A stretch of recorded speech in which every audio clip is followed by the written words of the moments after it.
watching my channel for a very long time, then you know that I low-key used to be like a queen of morning routines.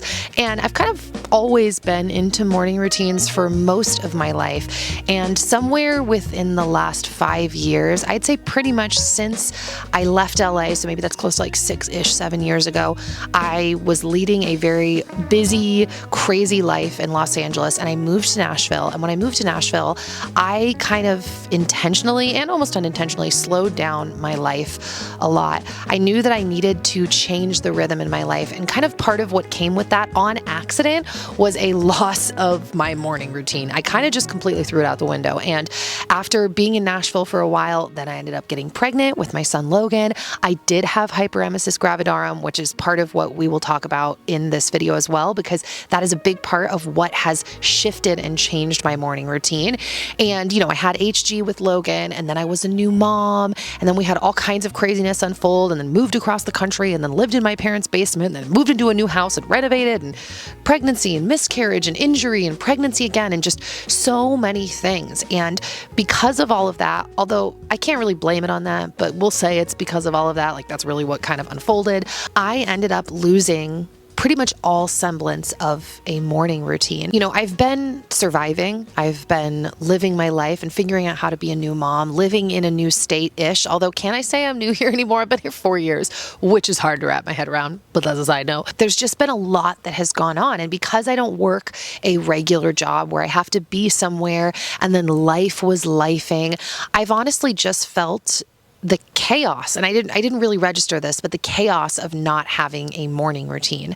Now, within the last like 5 months or so, it really started to occur to me like, dude, I am not starting my day off right. And I honestly feel like this was a realization that the Lord like straight up downloaded into my brain. He made me realize that like how I start my day has a very large impact on how the day unfolds. And I started having this realization, like I mentioned, like 5 or 6 months ago or so, where I realized like a lot of the things that I want to get done, if I'm not touching them right at the top of the day, if I'm not reminding myself essentially who I am, what I like to do, what my goals are, what type of day I want to have, a lot of the times as the day goes on, I can't really catch up in regards to those things. Now, simultaneously, I actually started working with a woman online who basically is like an HG coach. She works with women who get severe HG. Well, that's what HG is. It's like severe morning sickness, but all throughout the day. In case you didn't know, that's what it is. I threw up my entire pregnancy.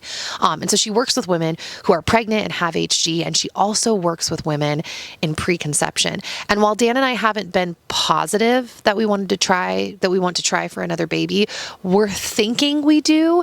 And my pregnancy was so horrifyingly awful that when I stumbled across this woman, her name is Jess, she's amazing, I will link her information down below. My parents actually ended up gifting me the ability to work with Jess. So I've been working with Jess for the last few months. Sorry, I want to be outside because it's finally sunny in the north, which is amazing, but the clouds are kind of moving in front of the sun, so the light may change a bit. Anyways, part of what has happened in working with Jess is I have really been able to hone in on and fine tune my morning routine. It really feels like God not only directed me to Jess, but also directed me to this idea and this realization that I really was back in a season where I needed to hone in again on my morning routine. And I can tell you, as I have been doing that for the last few months, I have noticed such a shift in my mental health and my just mental well-being, my spiritual well-being, just in general across the board. The days where I miss this routine, I notice a big change in my mood that day, in the way that I'm able to handle different stressors, in the way that I just function throughout the whole day. Now, let me just say this. I'm going to lay out all of the details. Some of them are disgusting and nitty gritty, but we're still going to lay it out. And also, I want to say that my morning routine is still evolving. There are things on my morning routine that are non-negotiables, and then there are things that I am trying to get into my morning routine that haven't really made a permanent place there, but that I would like to make a permanent place there. So I am like really into to-do lists. Like every day, my to-do list is kind of what I live and die by. If I don't follow a to-do list, then I pretty much forget everything that has to be done. And so my to-do list can get a little bit overwhelming at times. That's a whole separate topic. But at the very top of my to-do list is a screenshot of the morning routine that I have dialed in and fine-tuned. And when I wake up, I open up my to-do list and I follow my morning routine. And I have this saying that I kind of live by now, and it's follow the list, not your emotions, because I have noticed that I almost never wake up with like pep in my step, like really clear about my day, like a lot of clarity, whatever, eyes on the prize, goals, jazzed about life. Pretty much always I wake up I'm like very much a blank slate. I'm not necessarily depressed, but I'm not necessarily jazzed. I'm kind of like, whoa, like out of it. Just kind of like, I got to ease into the day. Here we go. And I really find that what my morning routine does, and I kind of alluded to this in the beginning, is it helps to remind me like who I am, what I want to be, what I'm striving towards. And it's like a reprogramming of my body for the whole day. That's the best way I can explain it. It's like I wake up a blank slate and my morning routine programs my mind, my body, and my soul for the rest of my day. Like I said, we get a little TMI up in here, but also in Nikki Phillippi's world, in some ways, there is no such thing as TMI. So I'm going to take a sip of my pomegranate green iced tea, and then let's do this. Okay, so when I wake up, this really is the most TMI part. When I wake up, I like have to poop right away. Which is great. That's always been like my regular bathroom time. Side note, since I have increased the protein in my diet, I actually go number 2 throughout the day, like multiple times throughout the day now. But I've never had any issues with constipation. So I always go like right when I wake up. But I kind of habit stack. And I also, when I wake up, like I really need to pump I'm very full from sleep. I do wake up in the middle of the night to pump as well, but I am like bursting by the time I wake up in the morning. So I get up, I hook up to my pumps, I sit down, I go to the bathroom. Oh, and this is what I mean by habit stacking. As I'm putting on my pumps, I actually put coconut oil in my mouth and I oil pull. So I am oil pulling in my mouth. I am pumping. I'm going to the bathroom. And before I sit down, I actually turn on my Bible app.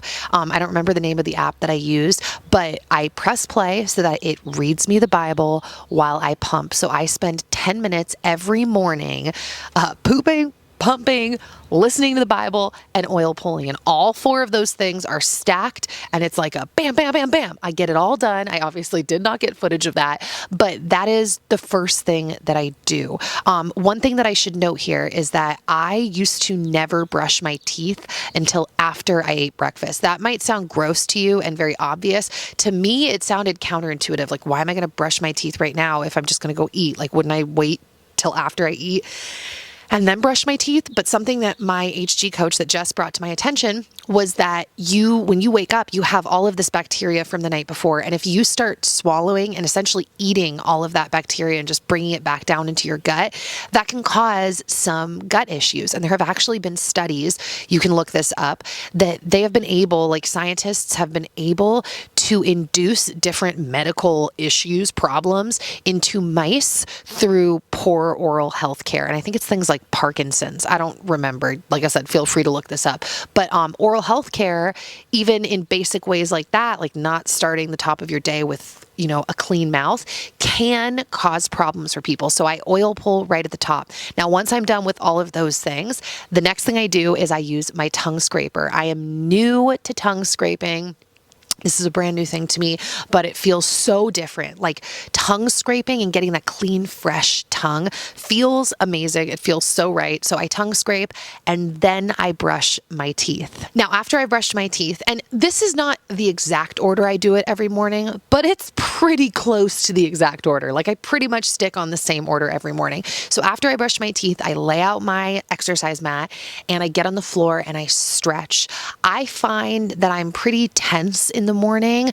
Now, granted, I did get a new mattress recently, and that's changed everything. People, if you're waking up too tight or sore, you need to take a look at your mattress, because our mattresses are supposed to be replaced every like 5 to 10 years, depending on the quality of your mattress, like just how many people are sleeping on it, just how it's breaking down, all of that. So I replaced my mattress recently, and I noticed a huge difference. By the way, editing Nikki here, I don't know why this didn't occur to me to give a shout out to our new mattress. We actually got a Birch Living mattress, which is a non-toxic organic mattress. It's totally different than our last one. It is much more firm, which has really been awesome, because apparently I needed the pushback and the pressure on my back, because when I lie on my back now, the resistance is so relieving on my spine. And it's also cool to know that like the mattress isn't off-gassing. There's no like nasty chemical stuff coming off of it that I feel like probably none of us were really that aware of that we needed to think of. So I'm super jazzed on it. My last mattress was also like a non-toxic brand. It was just totally different and had gotten to the point where I needed a new mattress. And having this,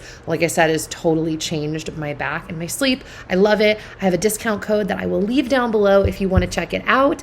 Yeah. But I still do wake up pretty sore, especially in my lower back, well, in my upper back too. There's something about breastfeeding. You really like your back, for me, gets pretty sore. And so I do all of my stretches, and I have some specific stretches that I do that I notice really makes a big difference in my body. It's kind of this same series every morning. I will mix it up occasionally because I do watch different like exercise shorts to see suggestions for different exercises that might be good to integrate. For example, the one where I do this one where I bend back and I'm on my knees. That's kind of new. That's been in my life for the last few weeks, and it feels amazing. So I am open to changing my routine, but my stretching routine is pretty similar every day. Another one of the exercises that helps so much, or the stretches that helps, it's like an exercise stretch situation, is cat-cow, where you like arch and then you arch. What would you call that? You go back and then you go back. That feels amazing on my back. Now I will give one tip. If it doesn't feel like a good stretch on your back, make sure, and actually even if it's not, I think this is good, make sure that you are pulling up in your pelvic floor and you are pulling in your core, like having your core tight when you arch back like the cat. Because if you are, especially if you're breastfeeding or you're hypermobile, which most women when they are breastfeeding are hypermobile because of the relaxin that is continuing to flow through their bodies. Apparently, relaxin is not just a thing in pregnancy, it is a thing when you are breastfeeding, and even when you stop breastfeeding, apparently relaxin levels are still heightened for 3 months after.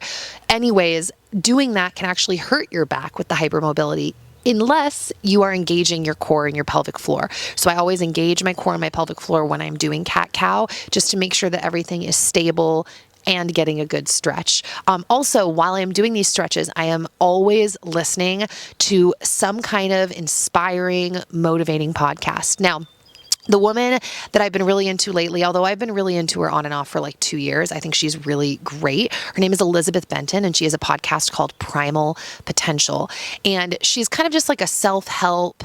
Her big thing is consistency. Like that's mostly what she coaches on, is helps people in different goals in their life, whether it's dietary or business or home goals, just focus on consistency, because her belief, and I believe this as well, is that you can do a lot if you're just consistent with it.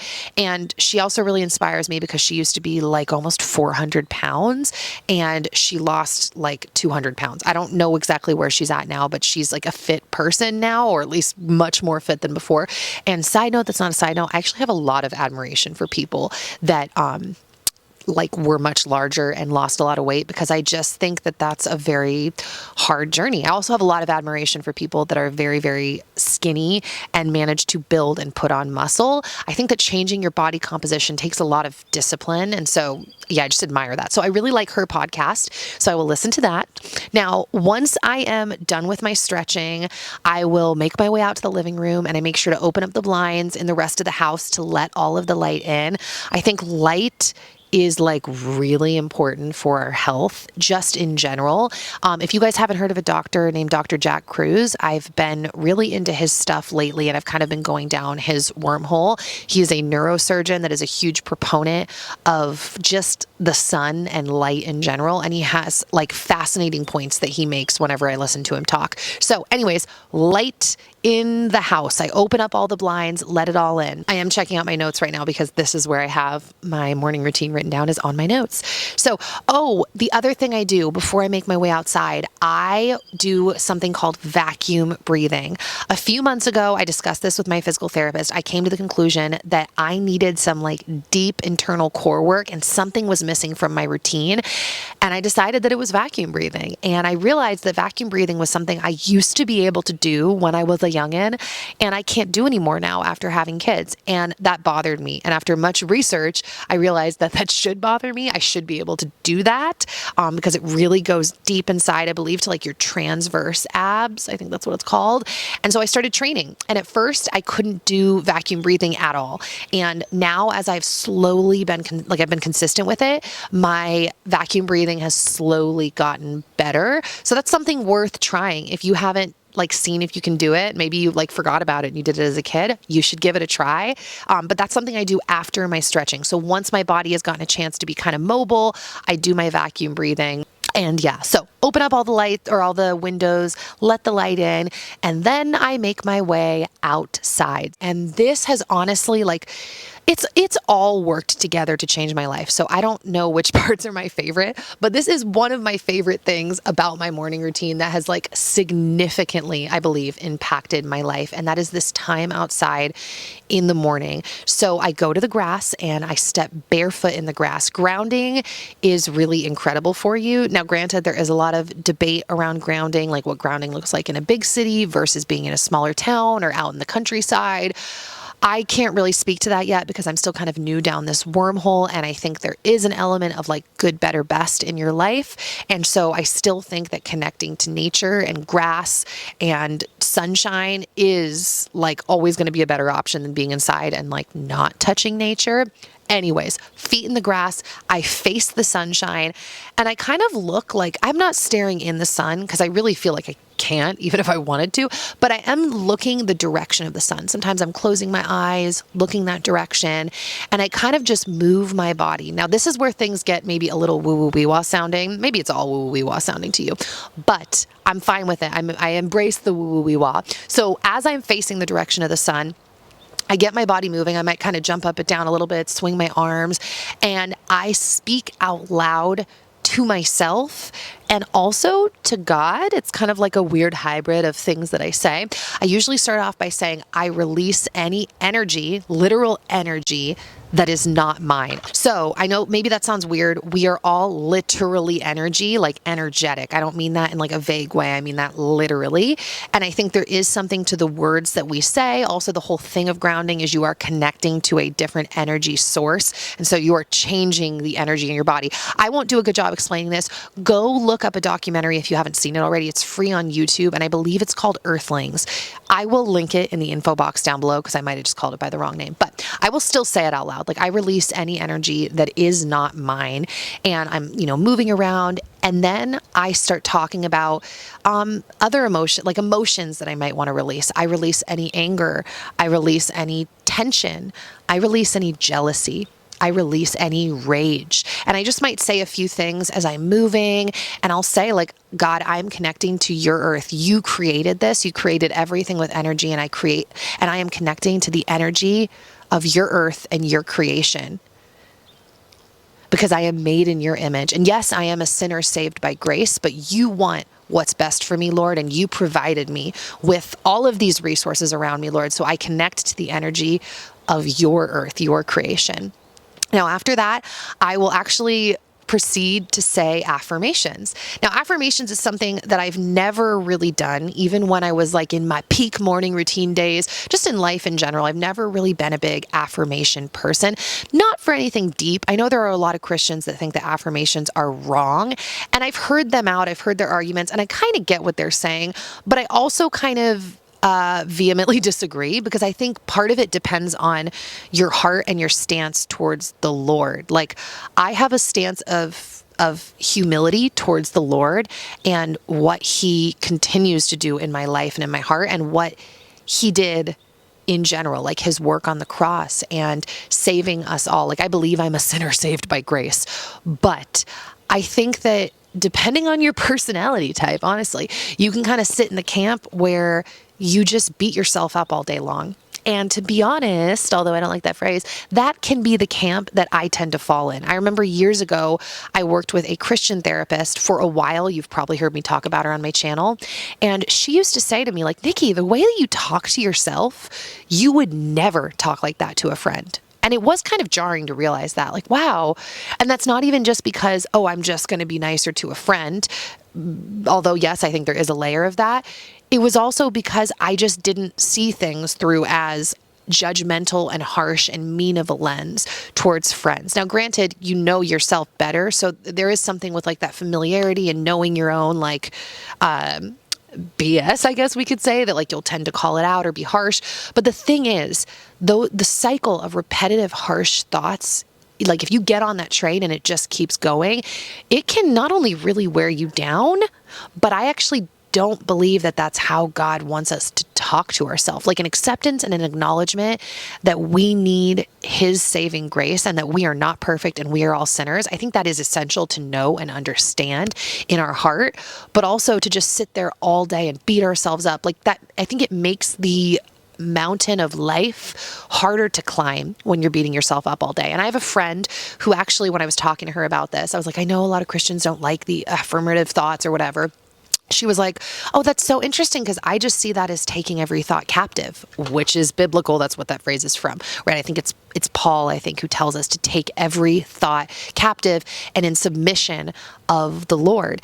And so this is where I roll into my affirmations, and I will say positive, nice things about myself and things that I want to be, things that are true, but also just things that I want to be, because some things, they can be true, but they might fluctuate. And I believe they fluctuate because we are all sinners, but they are true sometimes. It's like, I'm a good mom, and I can tend to beat myself up that, I've told you guys that I'm not meant to be a mom. I'm a bad mom. I'm not the right mom for my kids, whatever. I don't even like to say that right now, but I can get there in my head.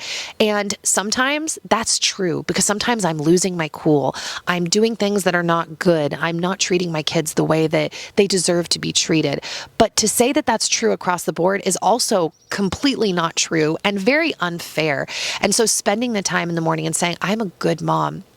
I am a fun mom. I'm a mom who speaks words of encouragement over my children. I use my words to encourage people around me. I am fun. I'm funny. One of the things that I say is I am an enthusiastic, creative problem solver. I synthesize information well. I'm an ongoing learner. I am a good wife. I love my husband well. I am an encouraging, uplifting friend. I am a good daughter. I will take the time to say these things to myself that if I didn't, I would almost never say to myself. And then you're kind of waiting, for other people to say it to you, or at the very least, and that's like at the most, you're hoping other people will say it to you, or at the very least, you're maybe not going to beat yourself up as much that day, which is a good thing to try to aim for, to not beat yourself up, but also hearing those words. And just, I say them out loud. I don't just think them, I say them. And saying them out loud really has made me realize even more how harsh I have historically kind of always been on myself, because doing that, getting my feet in the grass, being exposed to the sun and saying those things has been a serious shift in how I approach my day. Now, like I said, there is also an acknowledgement, and I will say this out loud, Lord, I will say out loud, that sentence was weird. Lord, I am a sinner saved by your grace. Thank you for continuing to work on me in my life, in my heart. And I'll simultaneously, like the affirmations will kind of almost segue into a prayer, Lord, guide me today and help me feel your peace that surpasses all understanding, and help me to accept the path that you have me to walk on, Lord, today. And to just trust that whatever you have for me is the best. That's what you want for me. And help me just walk in confidence and love as I go throughout my day. So it's kind of a hybrid, right? Of like affirmations, releasing energy, and praying to the Lord from a place of like humility and understanding that we don't have control. Like I know a lot of people will say the only thing you control is, you can control is what you do. I don't even think that, because we've all lost our temper. We've all tried so hard at something and it's like, man, why? Like Paul talks about this as well. Why do I keep doing the things that I don't want to do? It's the human struggle, in my opinion. But like I said, taking the time in the morning to say those words, those positive words, I think can truly be life-changing. And I have felt that they have been for me. Now, granted, I think it holds hands with all of these other things that I'm doing in the morning as well. But yeah, there's that. So once I'm done with my morning grounding, sunlight, affirmations, and I often loop the kids in as well. Like I will bring Lizzie out. You probably already saw that. And Logan will repeat some affirmations as well. I've been trying to get Dan on this train too. I will make my way inside and I will make my electrolyte drink right at the top of the day. This has been literally game changing. I don't like that phrase, but it has literally been game changing. Okay, I'm actually pausing this topic really quick to jump in and say, if you have not heard the news yet, I actually have 2 different ebooks that I have released recently. One is a cookbook lookbook, and it is a little mini, it's not a cookbook, it's like an inspiration lookbook, since who knows when my cookbook's going to be out, but it's really awesome. I think it's very inspirational. It was a way for me to put a bunch of my ideas down into an ebook for breakfast, lunch, dinner. So if you want to check that out, I'll have that link down below. And also, recently I did a video sharing 5 delicious snacks. One of them will probably change your life. And I also made an ebook to accompany that with the actual recipes written out, which I've never done before. So if you want to check that out, I will have that linked down below as well. And back to the video. So I used to struggle with this thing, honestly, most of my life, like in my memory, most of my life I have struggled with this. And that is, by around 3 or 4 o'clock, I will hit a wall of thirst that is so intense and literally not quenchable. Like I cannot quench my thirst. This problem is not solved until maybe after dinner, if at all. Sometimes I'm just thirsty through the whole night, but this happens every single day. And I have now noticed, now really there's 2 things. Also, I've noticed I need to have some kind of carb at lunch. It's kind of a side note, but not a side note because carbs in theory help you retain water better, depending on who you're talking to. But having this electrolyte drink right at the top of the day, the first thing that I have, my mouth has been cleaned, I've grounded, sunned, spoken positively, and then I have my electrolyte drink. It makes it so that I don't ever have that 3 or 4 o'clock thirst crash anymore. I really, thinking about it, I don't even really have the energy crash in the afternoon anymore. We all have a little bit of a difficult afternoon in the sense that like once the kids start getting tired, things can get harder. But as a generalization, this drink has changed everything. And I don't necessarily think that it is this exact drink. I think that different people can respond to different electrolyte drinks in different ways. This is just a drink that I've noticed has hit the spot for me. And it is cucumber, celery, apple slices, lemon juice, honey, and coconut water. Now I changed it up the other day. I did like watermelon, lime juice, honey, and coconut water. And cucumber. I didn't have any celery, and that hit this. Oh, and I added a little salt that day because I didn't have the celery and I felt like I needed something salty. Just something that is electrolyte filled and preferably natural, meaning like not one of those packets. I have electrolyte packets that sometimes I do drink in the afternoon, but before those drinks, those electrolyte drinks didn't even quench my thirst in the afternoon. Like that didn't help either.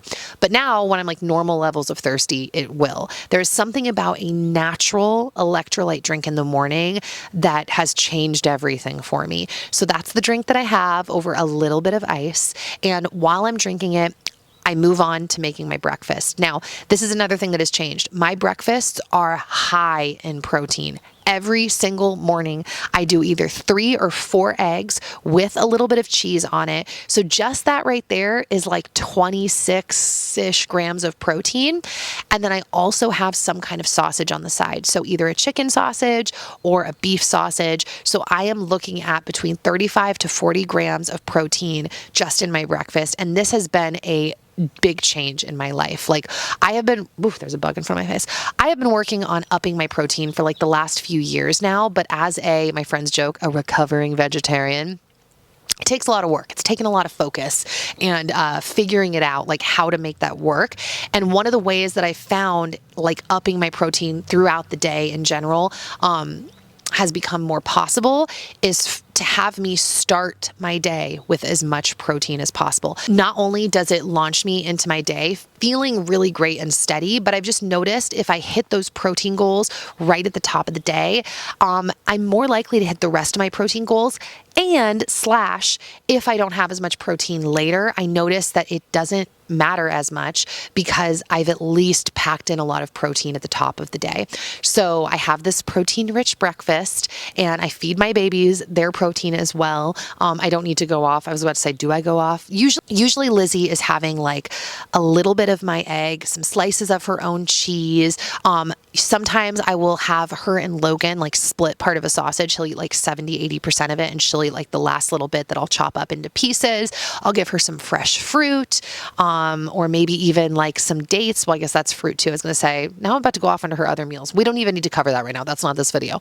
Point being, protein-rich breakfast. With my breakfast, I usually have some kind of supplement, but I don't do a ton of supplements at this point in my life. So I will do like a methylated folate. Lately, I've been taking Masszymes, which is like a protein. It helps your body absorb protein better. It's made by the same company that makes the magnesium that I really love. It's called Bioptimizers. I have a discount code for them, by the way, if you want to check them out. Their stuff is really incredible and highly backed by lots of research and testing. Their magnesium is also something that's like kind of low-key changed my life and I take very regularly, but I've just started taking their Masszymes product for protein absorption and muscle growth, God willing. So yeah, I will take that with breakfast as well. I'm also usually drinking a tea of some sort with my breakfast. So this morning I made my pomegranate green tea. Green or white is my go-to tea. I don't really do much black tea. I find like it doesn't in general sit the best with me. But yeah, and that is where I reach the end of my non-negotiables. I have other things on my list that I may try to expand to as months go on and my routine really becomes more of that, like a routine. But I don't do them regularly. Things like the rebounder in the morning. I haven't been doing my rebounder super regularly in general and I want to, but that is on my list. Things like doing my piano scales, doing my skincare routine and getting dressed. That should be a part of my everyday, but it's not. Some days I just don't do my skincare routine. I just kind of roll into my day as a mom or I'm around the house. Sometimes I'm not going anywhere and I just don't feel like getting dressed. That's not necessarily the best, but that's the truth. Some days I'm still living in like my lounge wear, hanging out around the house. Some days I'm fully getting ready. It just kind of depends. If I haven't already done it, I'm also planning lunch and dinner while I'm eating breakfast. If I haven't already done it the night before, which is really my goal to do it the night before. Maybe one day I'll be like a full-on meal planner. Although I don't know if that's ever in my future. I feel like I'm a little more lax than that, but we'll see. So that is it, guys. I don't know if I did the greatest job like conveying all of this, but this routine and having a morning routine in general, and specifically this one, has literally started to change my life. And at night when I've been praying, I was actually telling God, I'm like, and not that he doesn't know this, but I'm like, thank you, Lord, for transforming my mornings because I believe that it's transforming my life and I needed some transformation. It's been a crazy 5 years and I just felt like we need to like gear shift like in a car. This has got a switcheroo up in here and it feels so good to have something specific that I do every morning to set myself up for health, to set myself up to be the person that I want to be. And I just hope that this could inspire you and encourage you in building your morning routine. And remember, it's not something that has to be built immediately overnight. It's something that you can spend your time thinking about. Like, what do you want in your mornings? How do you want to set yourself up? And what is the person that you want to remind yourself when you wake up blank slate that you want to be? What does that person look like? What do they do at the top of the day? Because that really is, I told you what it feels like. It feels like I'm reminding myself of who I am first thing in the morning and setting myself up for a day like that supports that kind of person. I don't know, I'm not wording that well, but you get my gist. So I will, God willing, see you guys back here soon. I hope that you liked this video. If you did, please give it a thumbs up. I'll see you back here, God willing, very soon with another new video. Bye, guys.